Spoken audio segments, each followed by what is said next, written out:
Chapter 9. My publisher, John Morganson, the estimable individual who had first refused my book, and who now, moved by self-interest, was devoting his energies assiduously to the business of launching it in the most modern and improved style, was not like Shakespeare's Cassio, strictly an honourable man. Neither was he the respectable chief of a long-established firm whose system of the cheating of authors, mellowed by time, had become almost sacred. He was a new man, with new ways and a good stock of new push and impudence. All the same, he was clever, shrewd, and diplomatic, and for some reason or the other had secured the favour of certain portions of the press, many of the dailies and weeklies always giving special prominence to his publications over the heads of other far more legitimately dealing firms. He entered into a partial explanation of his methods when, on the morning after my first meeting with the Earl of Elton and his daughter, I called upon him to inquire how things were going with regard to my book. "We shall publish next week," he said, rubbing his hands complacently, and addressing me with all the deference due to my banking account.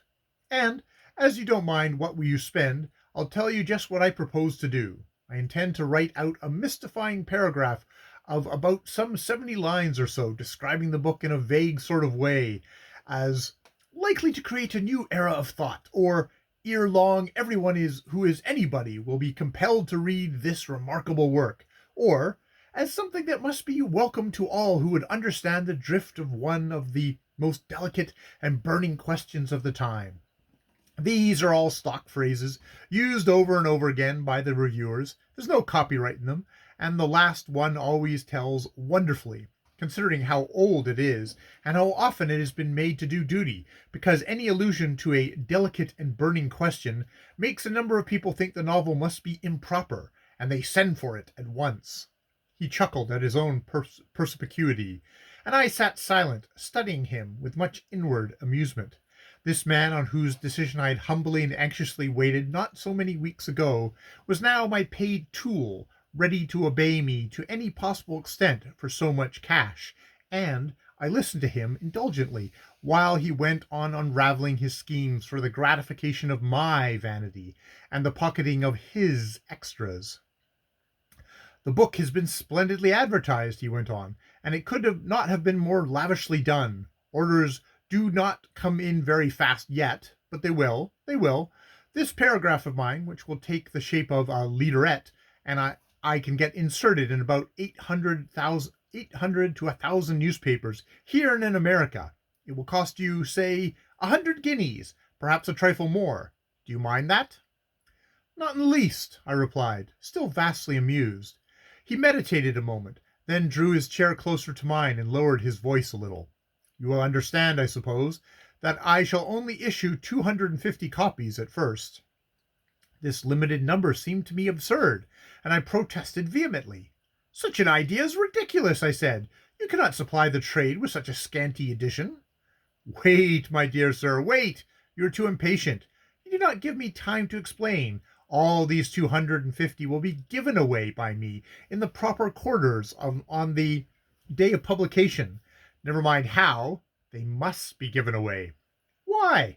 "Why? Why?" And the worthy Morganson laughed sweetly. "I see, my dear Mr. Tempest, you are like most men of genius. You do not understand business.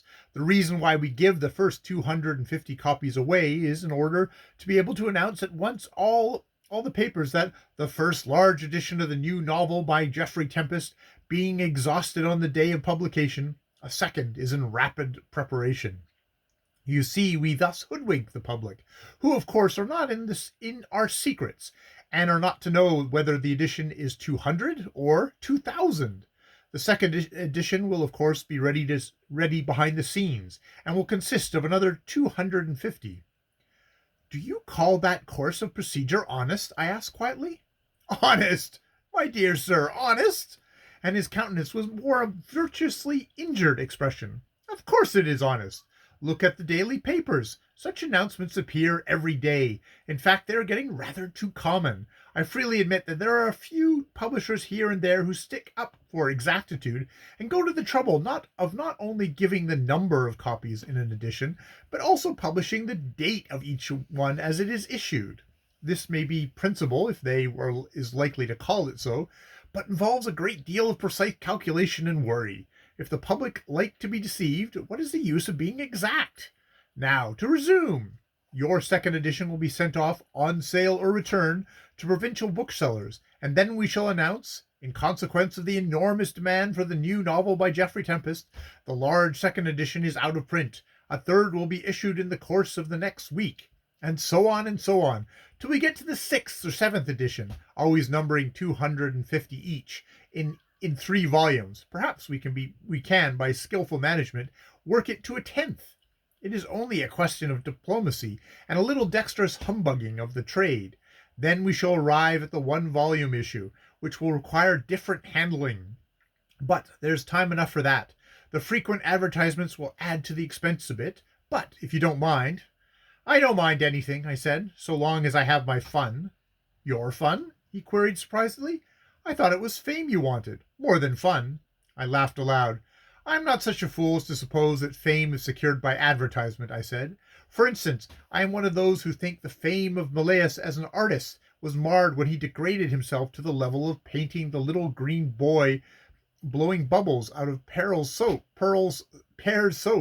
That was an advertisement, and the very incident in his career, trifling though it seems, will prevent his ever standing on the same dignified height of distinction with such masters as Romney, Sir Peter Ley, Gainsborough, or Reynolds. I believe there's a great deal of justice in what you say, said Morgan, and shook his head wisely. Viewed from a purely artistic and sentimental standpoint, you're right. And he became suddenly downcast and dubious. Yes, it is a most extraordinary thing how fame does escape people sometimes, just when they seem on the point of grasping it. They are boomed in every way imaginable, and yet, after a time, nothing will keep them up. And there are others, again, who get kicked and buffeted and mocked and derided. Like Christ, I interposed with half a smile. He looked shocked. He was a nonconformist, but remembering in time how rich I was, he bowed with a meek patience. Yes, and he sighed, as you suggest, Mr. Tempest, like Christ, mocked and derided and opposed at every turn, and yet by the queerest caprice of destiny, they succeed in winning a worldwide fame and power. Like Christ again, I said mischievously, for I loved to jar his nonconformist conscience. Exactly. He paused, looking down piously. Then, with a return of secular animation, he added, But I was not thinking of the great example just then, Mr. Tempest. I was thinking of a woman. Indeed? I said indifferently. Yes, a woman who, despite continued abuse and opposition, is rapidly becoming celebrated. You are sure to hear of her in literary and social circles, and he gave me a furtive glance of doubtful inquiry. But she is not rich, you know, only famous. However, we have nothing to do with her just now. So let us return to business. The one uncertain point is the matter of your book's success is the attitude of the critics. There are only 6 leading men who do the reviews, and between them they cover all the English magazines and some of the American too, as well as the London papers. Here are their names, and he handed me a penciled memorandum, and their addresses, as far as I can ascertain them, or the addresses of the papers for which they most frequently write. The man at the head of the list, David McWing, is the most formidable of the lot. He writes everywhere and everything. Being a Scotchman, he's bound to have his finger in every pie. If you consider Mr.